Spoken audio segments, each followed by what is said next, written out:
Hello everyone, today we are continue with new current topic covid corona virus. इससे तो आप सभी वाकिफ हैं। कोरोना वायरस जिससे हम सब जूझ रहे हैं, पूरा देश जूझ रहा है आज इस महामारी से, इस बीमारी से। तो इसके बारे में मैंने कोशिश यही की है कि कुछ इम्पोर्टेंट फैक्ट मैं आपको बताऊं, क्योंकि आने वाले एग्जाम्स में हमारे लिए इम्पोर्टेंट हैं और हमारी अवेयरनेस के लिए भी ज़रूरी हैं। क्योंकि हम एक बार न्यूज़ में देख लेते हैं लेकिन उसको थोड़ा ध्यान से अगर नहीं सुनते तो वो हमारे माइंड से क्लियर हो जाता है, यानी साफ हो जाता है। तो इस वीडियो के माध्यम से मैंने कम समय में काफ़ी ज़्यादा इन्फॉर्मेशन आपको देने की कोशिश की है। तो बने रहिएगा लास्ट तक, ऐसे ही हमारे साथ देखिए एक बार ज़रूर। कोविड-19 यानी CO corona, VI virus, D4 disease and 2019 में ये स्टार्ट हुई बीमारी है। तो सबसे पहले जो इसको ये नाम दिया गया है वो किसने दिया है? WHO ने यानी वर्ल्ड हेल्थ ऑर्गेनाइजेशन ने कोविड-19 इसको नाम दिया गया। ये नाम कब दिया है? ये नाम इसको दिया है 11 फेब 2020 को। 11 फेब 2020 को दिया है ये नाम। अब बात करते हैं कि इसको WHO ने रिकॉग्नाइज पेंडेमिक डिजीज, यानी कब डिजीज इसको पेंडेमिक घोषित कर दिया यानी महामारी के रूप में, वो किया है 11 मार्च 2020 को, यानी सबसे बड़ी महामारी इसको बता दिया गया। कोविड-19 जब हमारे सामने आता है तो हमने देखा कि कुछ ऐसा माहौल हमें देखने को मिला, जो फर्स्ट जनता कर्फ्यू भी लगाया गया, जो हमारे प्राइम मिनिस्टर के संबोधन के बेस पे हम सब ने उसमें इन्वॉल्वमेंट किया, सभी ने साथ दिया और हमने ये साबित किया कि इस बड़ी महामारी से लड़ने के लिए भारत का एक कोई बंदा नहीं, पूरा भारत साथ खड़ा है। हम सब इस पे जीत हासिल करेंगे। तो पूरे हौसले बुलंदी के साथ हमने इसका सामना करने की ठान ली और कर भी रहे हैं। आज हमारे कितने डॉक्टर्स एंड पुलिस एंड सभी कर्मचारी, सभी लोग साथ भी दे रहे हैं। तो देखते हैं हम कब इसके ऊपर जीत हासिल करते हैं। मुझे लगता है अब तो जल्दी ही हम सब इसके ऊपर जीत हासिल कर लेंगे। तो देखिए, स्विस माउंटेन की ये पिक्चर है जिसपे हमारा तिरंगा झंडा है, जो ये दिखाया गया था कि पूरा भारत इससे लड़ने के लिए तैयार है, यानी सभी की मनोबल, मोटिवेशन इसमें जुड़ा हुआ है। तो बॉर्डर पे भी हमारे जो जवान हैं वो भी इस एकता में साथ खड़े हैं और हम भी उनके साथ हैं, ऐसा हमें देखने को मिल रहा है। सबसे पहले मैं आपको बता दूं, तो लॉकडाउन जब शुरू होता है, पहले हमने जनता कर्फ्यू लगाया, उसके बाद लॉकडाउन शुरू किया। लॉकडाउन के हमारे ये 4 फेजेस हैं। पहला फेज जो शुरू हुआ वो 21 डेज का था, जो 25 मार्च से लेकर 14 अप्रैल 2020 तक चलता है। सेकेंड फेज हमारा 19 डेज का था, जो 15 अप्रैल से लेकर 3 मई 2020 तक चला। फिर हमारा थर्ड फेज आया 14 डेज का, फिर 4 मई से लेकर 17 मई 2020 तक चलता है। एंड फोर्थ फेज जो हमारा स्टार्ट हुआ ये भी 14 डेज का था, जो 18 मई से लेकर के 31 मई 2020 तक रहा। तो ये हमारे 4 फेजेस चले, लेकिन अब हमारा अनलॉक 1 और 2 स्टार्ट हो रहा है। तो 1 हमारा खत्म हो गया, 2 में हम एंटर कर चुके हैं। सबसे पहले लॉकडाउन जो स्टेट है लगाने वाली, यानी लागू करने वाली, इम्पोज करने वाली कौन सी है? सबसे पहले लॉकडाउन को फर्स्ट नंबर पे इम्पोज करने वाले स्टेट है राजस्थान। राजस्थान ने 22 मार्च से ही स्टार्ट कर दिया। फिर बात आती है जनता कर्फ्यू की। तो फर्स्ट जनता कर्फ्यू किसने लगाया? तो वो लगाया था पंजाब ने। तो सबसे पहले जनता कर्फ्यू पंजाब के द्वारा स्टार्ट किया गया। ये एग्जाम पॉइंट ऑफ व्यू से आपकी अवेयरनेस के लिए काफ़ी ज़्यादा इंपॉर्टेंट हो जाते हैं। अब बात करते हैं आगे। देखिए, इसमें कोरोना वायरस में क्या बताया गया है कि ये ऐसी बीमारी है जो कहाँ से आई मानी जाती है, प्रोबेबली कि ये बैट से आई है। यानी जब कोई बीमारी है वो ट्रांसमिट होती है बिटवीन एनिमल टू पीपल, यानी जानवरों से लेकर के आदमियों तक आती है, लोगों तक आती है, तो उसको बोलते हैं जूनोटिक वायरस। जूनोटिक वायरस का मतलब है जूनोटिक वायरस। इसका मतलब यही है, जू का मतलब होता है एनिमल्स, यानी जो एनिमल से ट्रांसफर होकर के आई है। यानी पहले भी हमने बहुत सारे वायरस के नाम सुने हैं, प्लेग वगैरह ऐसी बीमारियां जो क्या थी, वो भी एनिमल से स्टार्ट हुई थी, यानी चूहों से स्टार्ट हुई और फिर आदमियों तक पहुंच गई। तो ये वुहान जो शहर है चाइना के अंदर, वुहान सिटी जो हुबेई प्रोविंस के अंदर आता है, तो वहां पर ये स्टार्ट हुआ। वहां की जो मीट मार्केट, होलसेल की मीट मार्केट है, वहां पर कहते हैं कि वहां से इसकी शुरुआत होती है। तो इसके जो वायरस हैं, यानी कोरोना वायरस के जो टाइप हैं, वो 7 टाइप रिकॉग्नाइज किए गए हैं। उनमें से ये कोविड-19 भी है। तो ये कुछ वायरस के नाम हैं, ये आप यहाँ पर देख भी रहे हैं। इसके कुछ इंपॉर्टेंट फैक्ट मैं आपको बताना चाहूंगी, यही है इसके इंपॉर्टेंट फैक्ट। देखिए, कोविड-19 पैंडेमिक डिजीज 2019, यानी कोरोना वायरस डिजीज है, ये महामारी है जिससे पूरा वर्ल्ड, पूरी दुनिया जूझ रही है। ग्रुप रिलेटेड आरएनए वायरस, यानी इसका जो ग्रुप है वो आरएनए वायरस से रिलेट करता है। फैमिली है इसकी वो कोरोना वीरेड है। It started from China city Wuhan, Wuhan से स्टार्ट होता है, वहाँ की होलसेल मार्केट से, मैंने आपको बताया था। फर्स्ट कंफर्म केस जो कोरोना वायरस का इंडिया में आया वो कौन सा है, ये आया था जनवरी में। का स्टेट है वो केरला है, केरला के अंदर 30 जनवरी को मिला था। ये फर्स्ट पेशेंट जो फीमेल स्टूडेंट थी, जो वुहान यूनिवर्सिटी चाइना से आई, और यहाँ पर इसके सिम्टम देखने को मिले कि इसको कोरोना वायरस के सिम्टम थे। फर्स्ट जो केस था कोविड-19 का वो हरियाणा में कब आता है, ये 4 मार्च 2020 को गुड़गांव में मिला।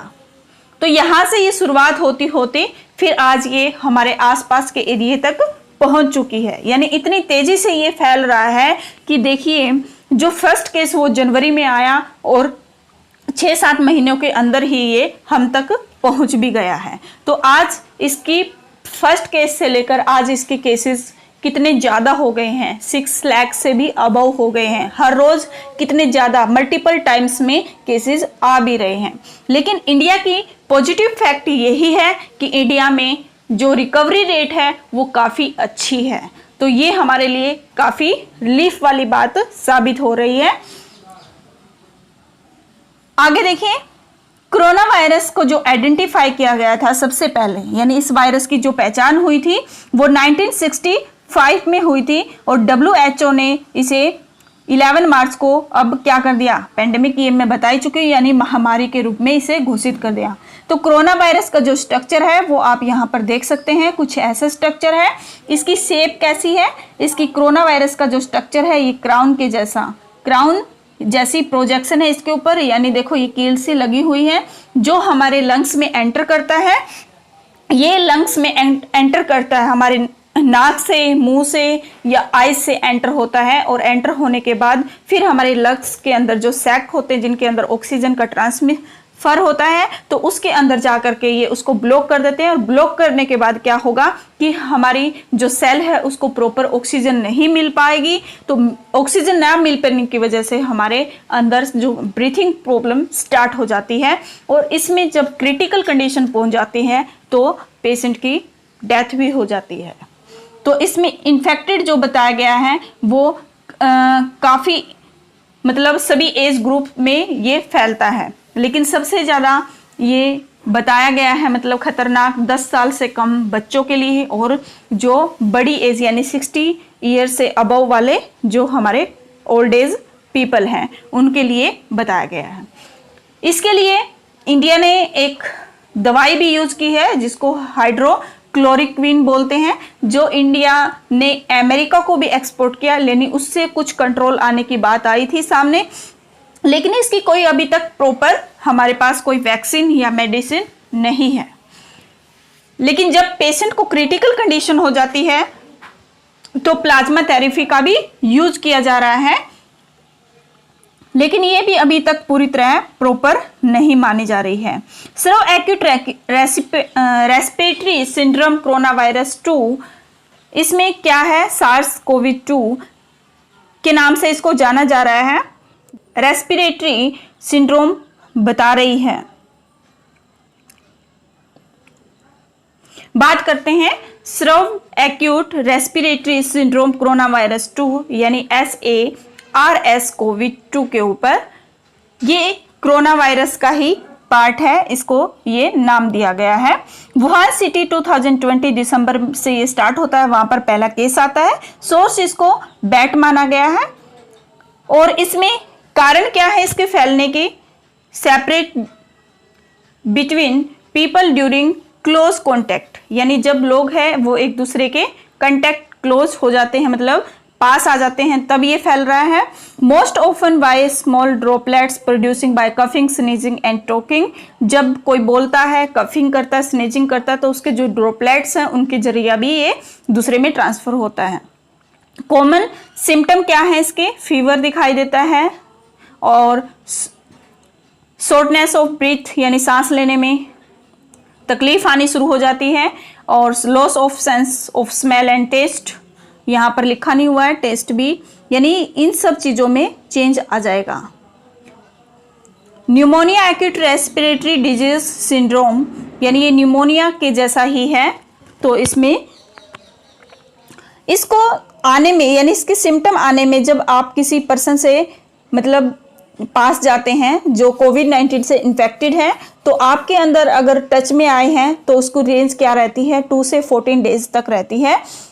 टेस्ट है जो कोविड-19 का, इसका नाम है RT-PCR, जिसके ऊपर काफ़ी डिटेल से बात करेंगे आगे, कैसे ये काम करता है, कैसे ये टेस्ट किया जाता है, तो देखते रहिएगा।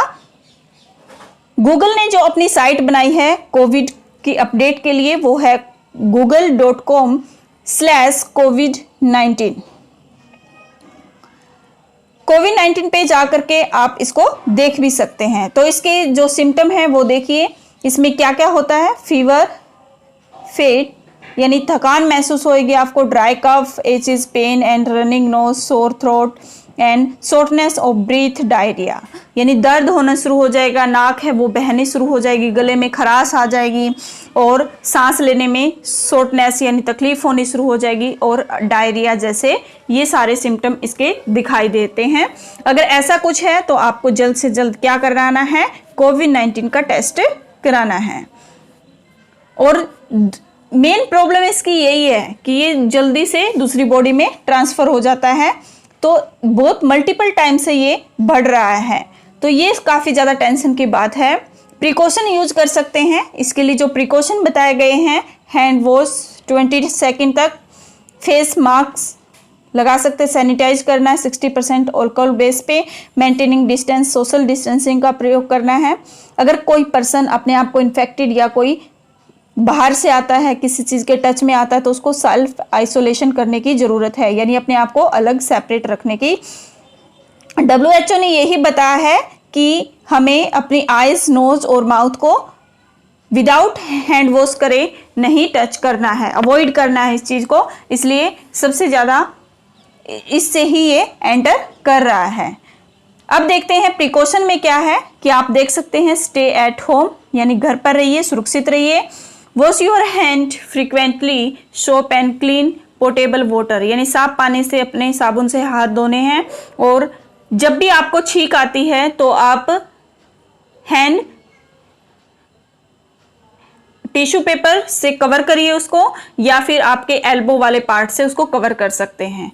आपके फेस को टच करने से अवॉइड होना है, जहाँ पर आप रहते हैं उसको डिसइंफेक्ट करना है रेगुलरली, आपको सैनिटाइज करना है उस एरिया को।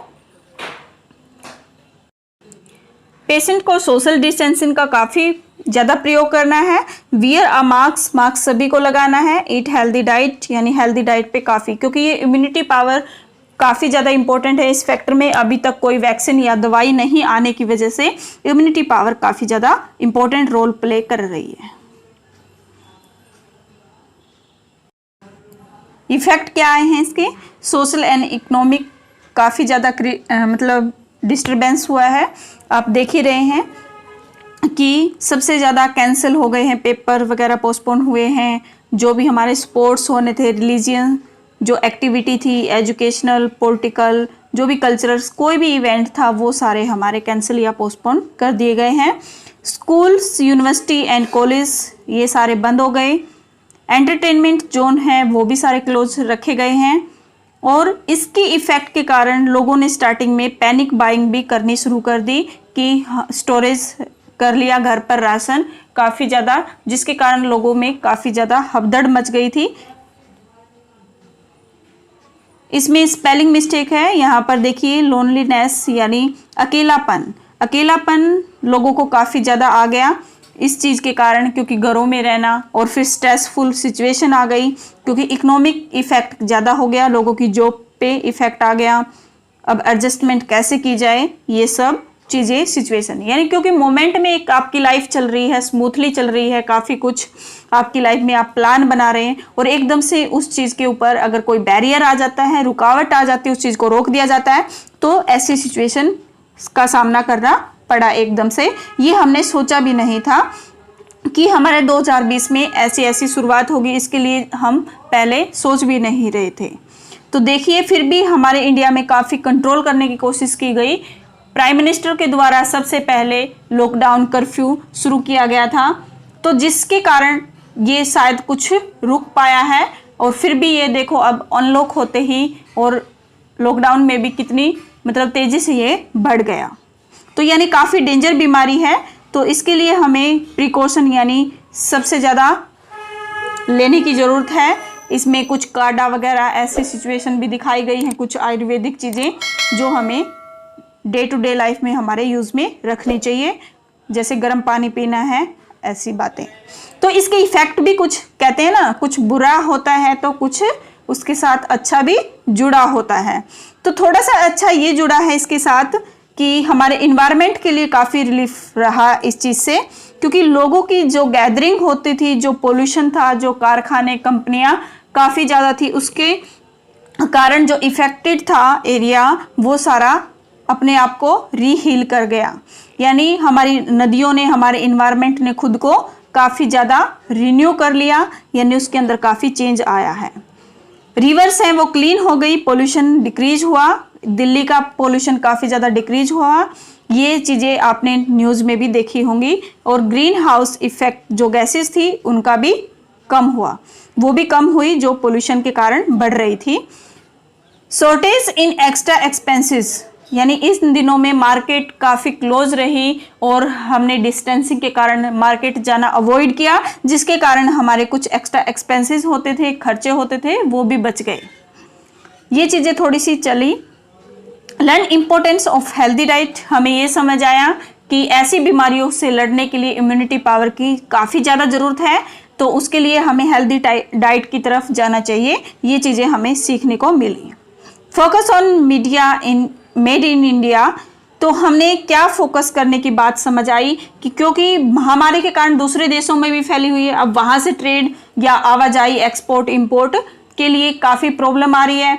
तो इन चीज़ों पे रोक होने की वजह से हमारे प्राइम मिनिस्टर ने भी यही नारा दिया कि मेड इन इंडिया को आप सक्सेसफुल बनाइए, क्योंकि दूसरे देशों पे हम कम निर्भर रहें। ऐसी सिचुएशन हमें यही सिखाती है कि इंडिया है वो खुद कुछ अपना सेल्फ डिपेंड की तरफ बढ़े। तो ऐसी सिचुएशन आई और हमने बढ़ने की कोशिश भी की, और हम सोच भी रहे हैं और आगे और भी बढ़ते जाएंगे।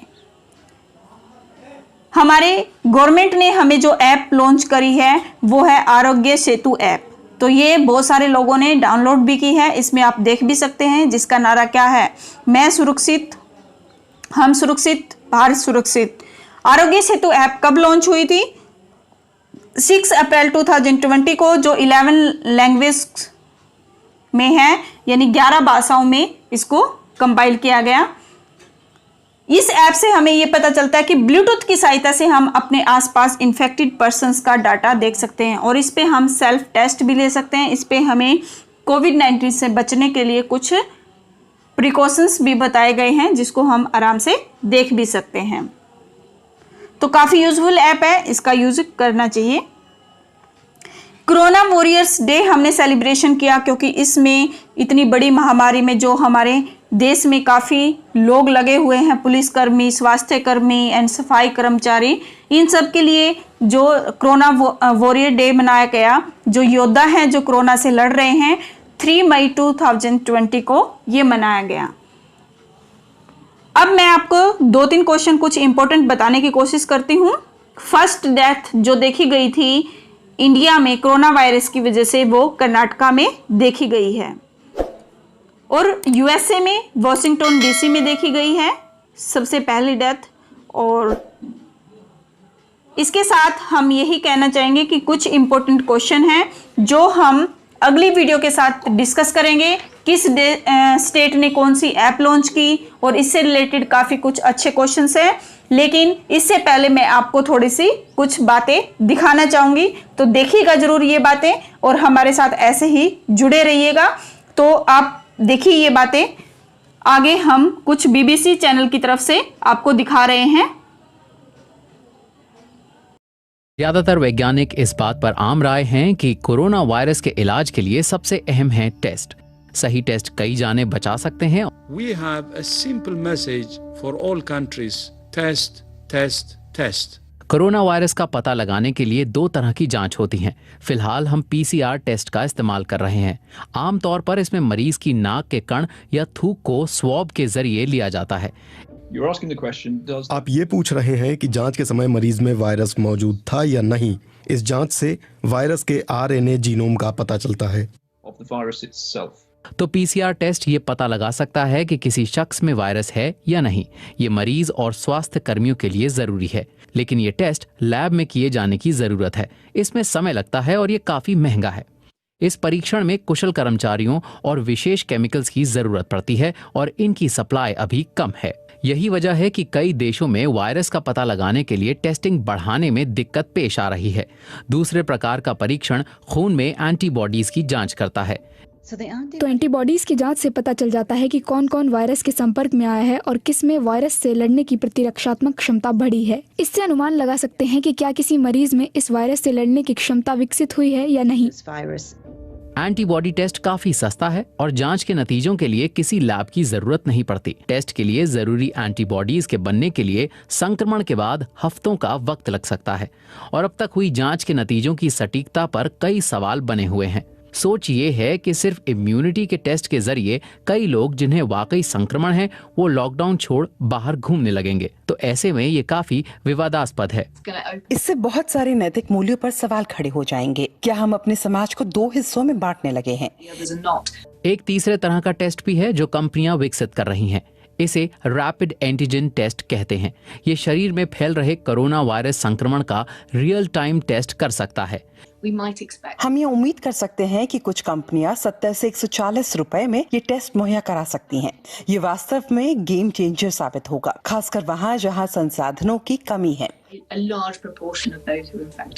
अगला पड़ाव ये साबित करना है कि ये परीक्षण प्रभावी रूप से और तेजी से काम कर रहे हैं। इनमें से कोई एक नहीं बल्कि कई सारी टेक्नोलॉजी के मेल से ही हमें वायरस को दूर रखने में मदद मिलेगी।